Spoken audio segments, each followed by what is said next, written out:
Leucorrhoea, सफ़ेद सीलान का निकलना, असबाब, अलामात, इलाज। कुछ अरसे कबल मैंने 2 वीडियोस माहवारी से मुतालिक बनाई थी। वो दोनों वीडियोस हिट हुई, लेकिन फिर भी कई सवालात थे कि जिनका जवाब देना ज़रूरी था। ऐसे बहुत से कमेंट्स आते थे कि उन सब को जवाब देना मेरे लिए बहुत मुश्किल हो गया था।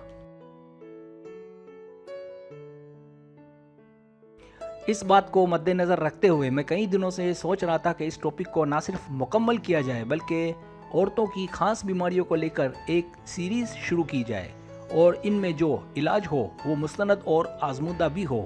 आज की ये वीडियो इस सीरीज़ की पहली कोशिश है। उम्मीद है इससे आप ख़वातीन को फ़ायदा होगा।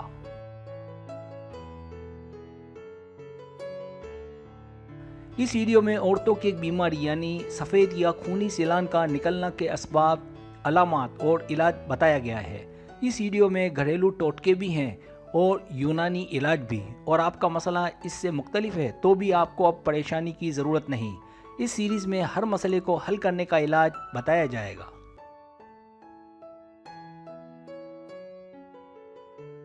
सब्सक्राइब, जो लोग मेरी वीडियोस को शौक से देखते हैं और पसंद करते हैं उनसे गुजारिश है मेरे चैनल को सब्सक्राइब कर दें और बेल आइकन को दबा दें। अगर आप ऐसा कर लेंगे तो मेरी आने वाली नई वीडियो पलक झपकते ही आप तक पहुंच जाएगी और आपको मेरी वीडियोस को तलाश करने की ज़रूरत पेश नहीं आएगी। पहली बात, बीमारी क्यों? सेलानुर रहम या लिकोरिया 2 तरह का होता है और इनके पैदा होने की वजूहात भी अलग अलग होती हैं।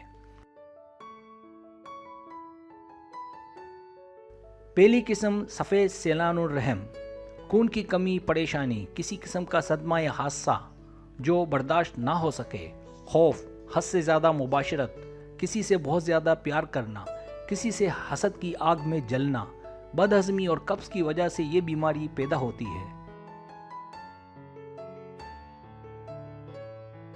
दूसरी किस्म खूनी सेलानुर रहम, ये बीमारी ज़्यादा मुबाशरत, सुर्ख मिर्च और गरम मसालों के ज़्यादा इस्तेमाल, खट्टी चटपटी चीज़ों के ज़्यादा खाने से, गोश्त का ज़्यादा इस्तेमाल, शराब पीने से, बार बार अस्कात हमल, परेशान रहने से, किसी हादसे या सदमे को बर्दाश्त ना कर पाने से या बच्चादानी को चोट पहुंचने से हो जाती है।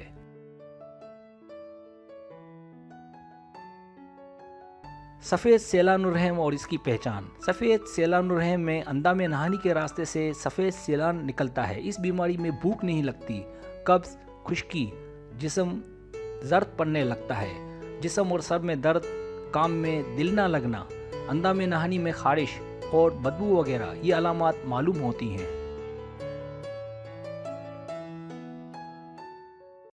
औरत का जिस्म बहुत कमज़ोर हो जाता है, हाथ पाँव में जलन और अकड़न पैदा हो जाती है, कमर दर्द, सर में चक्कर वगैरह ये इस बीमारी की मज़ीद अलामात हैं। सफ़ेद या सुर्ख सेलानुर रहम और इसकी पहचान। सफ़ेद या सुर्ख सेलानुर रहम में हैज़ के साथ खून बार बार निकलता है।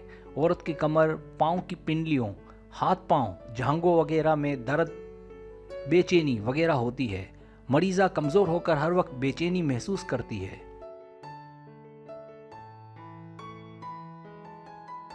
घरेलू इलाज नुस्खा नंबर 1, तुलसी के 1 चम्मच रस में 2 चुटकी पिसा हुआ ज़ीरा सुबह शाम इस्तेमाल करें।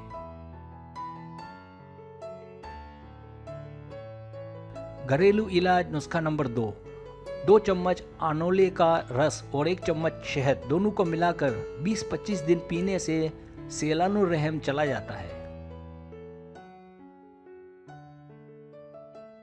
सफ़ेद और खूनी सेलानुर रहम नुस्खा नंबर 3, रोज़ाना सुबह व शाम फिटकड़ी के पानी से अंधा में नहानी को अच्छी तरह धोएं। अगर पिचकारी से अंदर तक धोने की सहूलत हो तो बहुत अच्छा है। इसके बाद 2 चुटकी फिटकरी, 1 चम्मच पिसी हुई हल्दी और 2 चम्मच चीनी मिलाकर सुबह और शाम पानी के साथ भी खाएं। तकरीबन 20 दिन तक इन दोनों अमलों को करने से सफ़ेद और खूनी सेलानुर रहम ख़त्म हो जाता है। यूनानी इलाज नुस्खा नंबर 4, चूरन सिलान। ये यूनानी दवा है, यूनानी स्टोर पर तैयार मिलेगी। 3 ग्राम पानी के साथ दिन में 2 बार लें। यूनानी इलाज नुस्खा नंबर 5, कर्स सिलान ये दवा का नाम है, यूनानी स्टोर पर तैयार मिलेगी। एक कर्स यानी एक गोली पानी के साथ रोजाना सोते वक्त लें। यूनानी इलाज नुस्खा नंबर 6, कश्ताए बेज़ाए मुर्ग 250 मिलीग्राम और चूरन सेलान ये दोनों दवाओं के नाम हैं, यूनानी स्टोर पर तैयार मिलेंगी। दोनों को मिलाकर सोते वक्त लें। सब्सक्राइब, अगर आपको मेरी वीडियो पसंद आए तो बड़ी मेहरबानी सब्सक्राइब करें, लाइक करें, शेयर करें, अपने दोस्तों से कहें। सब्सक्राइब करने से होता है हमारा जो चैनल है वो ग्रो करता है, आगे बढ़ता है। वीडियो देखने का बहुत शुक्रिया। अल्लाह हाफिज़।